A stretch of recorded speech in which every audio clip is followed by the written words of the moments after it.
l'INSERM Transfer est une filiale de INSERM et qui a une mission principale, c'est donc de valoriser les sorties de recherche venant des laboratoires d'INSERM.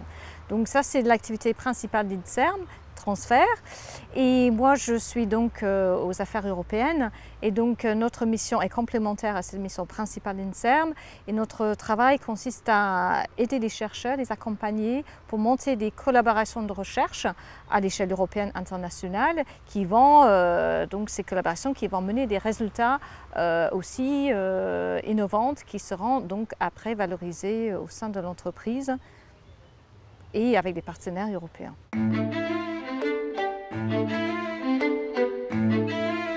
La première chose, c'est de pouvoir détecter quand même les innovations qui sortent des laboratoires.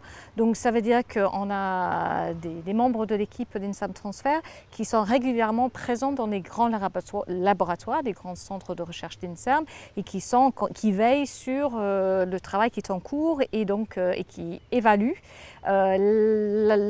l'impact potentiel en termes de valorisation des travaux des chercheurs.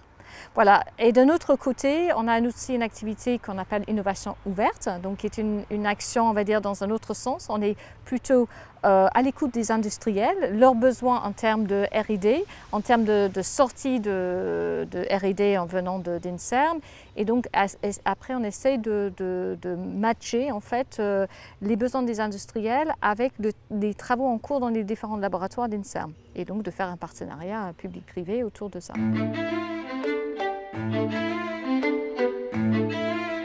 IMI2 est un partenariat public-privé financé pour la partie publique par la Commission européenne, maintenant dans le nouveau cadre de programme de recherche Horizon 2020, et côté privé par l'industrie pharmaceutique européenne, l'association EFPIA.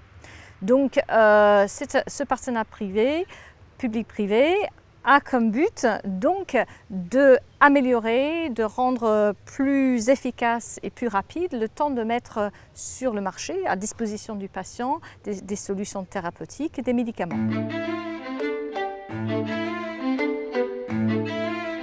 Il y a plusieurs priorités du programme IMI2, mais le plus important, c'est que IMI2 cherche à accélérer le cycle de production de nouvelles molécules, nouveaux médicaments, nouvelles solutions thérapeutiques pour qu'ils soient disponibles à un prix raisonnable, aussi ça c'est très important, chez les patients qui pour aujourd'hui n'ont pas de solution à leur portée pour leur pathologie particulière.